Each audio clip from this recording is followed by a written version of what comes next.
അസ്സലാമു അലൈക്കും വറഹ്മത്തുള്ളാഹി തആല വബറകാത്തു. അൽഹംദുലില്ലാ അസ്സലാത്തു വസ്സലാമു അലാ അഷ്റഫി റുസുലില്ലാ വഅലാ ആലി കുല്ലിഹിം വസ്വഹാബത്തി അജ്മഈൻ അമ്മാ ബഅദ്. പ്രിയമുള്ള സഹോദരങ്ങളെ, അല്ലാഹു സുബ്ഹാനഹു വ തആല നാം പറയുന്നതും കേൾക്കുന്നതുമായ എല്ലാ കാര്യങ്ങളും അവന്റെ അടുക്കൽ പൂർണ്ണ പ്രതിഫലമുള്ള അമലാക്കി അല്ലാഹു തആല സ്വീകരിക്കുമാറാകട്ടെ. ഇത് കേൾക്കുന്ന നാം എല്ലാവർക്കും അല്ലാഹു സുബ്ഹാനഹു വ തആല ഇത് കേൾക്കാൻ ചെലവഴിക്കുന്ന സമയം ആഖിറത്തിൽ ഒരു മുതൽക്കൂട്ടാവാൻ അല്ലാഹു തആല തൗഫീഖ് നൽകി അനുഗ്രഹിക്കുമാറാകട്ടെ.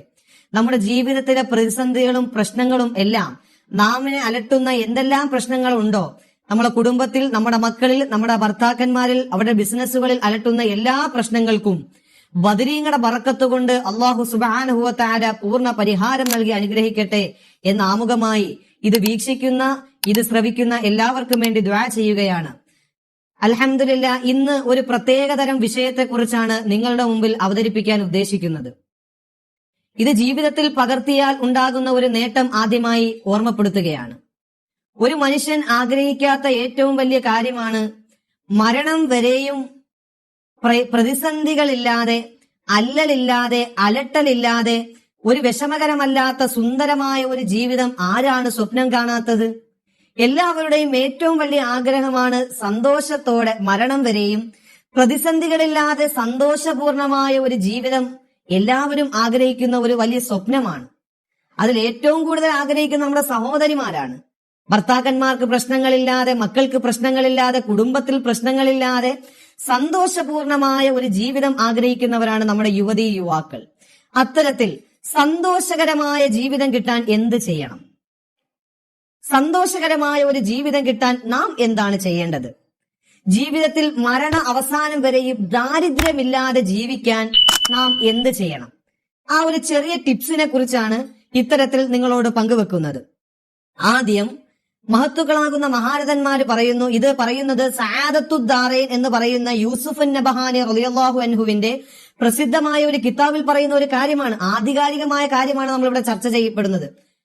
നമ്മൾ വെറുതെ ഒരു പാഴ്വാക്കുകൾ സംസാരിക്കലല്ല, കിതാബിന്റെ അടിസ്ഥാനത്തിൽ പ്രാമാണികതയോടുകൂടി മാത്രമാണ് ഇവിടെ വിഷയങ്ങൾ അവതരിപ്പിക്കുന്നത്. യൂസുഫ് നബഹാനി റളിയല്ലാഹു അൻഹുവിന്റെ സആദത്തുദ്ദാറൈനി എന്ന് പറയുന്ന കിതാബിൽ പറയുന്നതായി കാണാം, ഒരു മനുഷ്യനിക്ക് മരണം വരെയും ദാരിദ്ര്യമില്ലാതെ സന്തോഷകരമായ ജീവിതം കിട്ടണമെങ്കിൽ ആദ്യം അവർ ചെയ്യേണ്ടുന്നത് പരിശുദ്ധമായ ഇസ്ലാമിന്റെ തൂണുകളിൽ രണ്ടാമത്തെ കാര്യമായ പരിശുദ്ധമായ 5 വഖത്ത് നിസ്കാരം കൃത്യമായി ഒരു മനുഷ്യൻ ജീവിതത്തിൽ ആദ്യ സമയത്ത് തന്നെ നിർവഹിച്ചാൽ ഒരിക്കൽ പോലും അവന്റെ ജീവിതത്തിൽ മരണ അവസാനം വരെയും ദാരിദ്ര്യം ഉണ്ടാകില്ല എന്ന് മഹാന്മാർ പഠിപ്പിക്കുന്നു. നിസ്കാരം അതിന്റെ ആദ്യ സമയത്ത് തന്നെ നിർവഹിക്കുക. ബാങ്ക് വിളിക്കുമ്പോൾ മറ്റ് ഏത് ജോലിയിൽ ഏർപ്പെട്ടാൽ തന്നെയും ബാങ്ക് വിളിക്കുമ്പോൾ മറ്റുള്ള ജോലികളെല്ലാം മാറ്റിവെച്ചുകൊണ്ട് എത്ര തിരക്കാണെങ്കിൽ പോലും അതിന്റെ ആദ്യ സമയത്ത് ഒരു മനുഷ്യൻ നിർവഹിച്ചാൽ മരണ അവസാനം വരെയും അവനിക്ക് ദാരിദ്ര്യം ഉണ്ടാവുകയില്ല. അതുപോലെ രണ്ടാമതായി പറയുന്നു, കുട്ടികളെയും ഭർത്താക്കന്മാരെയും അതുപോലെ തന്നെ വീട്ടിലുള്ള ആളുകളെയും നിസ്കാരത്തിന്റെ ആദ്യ സമയത്ത് തന്നെ നിസ്കരിക്കാൻ ഒരാൾ കൽപ്പിച്ചാൽ ആ വീട്ടിൽ ദാരിദ്ര്യം ഉണ്ടാവുകയില്ല.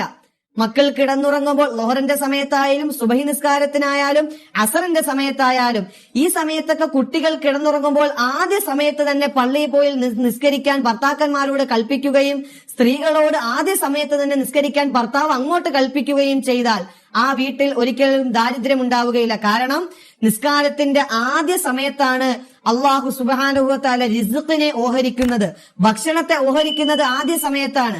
അത് കഴിയുന്നതോടുകൂടി അല്ലാഹു തആല ആ ഭക്ഷണത്തെ ഓഹരിക്കുന്ന കവാടത്തെ അല്ലാഹു തആല അടയ്ക്കപ്പെടുകയാണ്. അതുകൊണ്ടാണ് പറയുന്നത് നിസ്കാരം അതിന്റെ ആദ്യ സമയത്ത് തന്നെ നിർവഹിക്കുക. സ്ത്രീകളെ സംബന്ധിച്ചിടത്തോളം ഇതൊരു ബുദ്ധിമുട്ടുള്ള കാര്യമാണ്. കാരണം അവർ ജോലിയൊക്കെ ചെയ്ത് ഏകദേശം അവർ അസറിനോട് ചേർന്നാണ് ലോഹർ നിസ്കരിക്കുന്നത്. അതൊരു വലിയ പോരായ്മയാണ്, അതൊരു പ്രതിഫലം കുറയ്ക്കുന്ന കാര്യമാണ്. കാരണം അങ്ങനെ നമ്മൾ അസർ വരെയും പിന്തിച്ചുകൊണ്ട് നമ്മൾ ലോഹർ നിസ്കരിക്കാതെ മരണപ്പെട്ടു പോയാൽ ആഖിറത്തിൽ നമ്മൾ അതിന്റെ പേരിൽ കണക്ക് പറയപ്പെടേണ്ടി വരും. ആഖിറത്തിൽ അള്ളാഹുവിന്റെ മുന്നിൽ ഇതിന്റെ പേരിൽ നമ്മൾ കണക്ക് പറയപ്പെടേണ്ടി വരും. അതുകൊണ്ട് നിസ്കാരം അതിന്റെ ആദ്യ സമയത്ത് തന്നെ നിർവഹിക്കുക. രണ്ടാമതൊരു ദിക്ർ പറയുന്നുണ്ട്.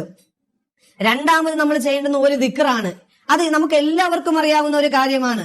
സുബ്ഹാനല്ലാഹി വബിഹംദിഹി സുബ്ഹാനല്ലാഹിൽ അലീം അസ്തഗ്ഫിറുല്ലാഹ്. അവിടെ വബിഹംദിഹി കൂട്ടിച്ചേർത്ത് കൊടുക്കാൻ യൂസുഫ് നബഹാനി തങ്ങളുടെ കിതാബിൽ വബിഹംദിഹി എന്ന് പറയുന്ന അത് കൂട്ടിച്ചേർത്ത് കൊടുക്കണ്ട.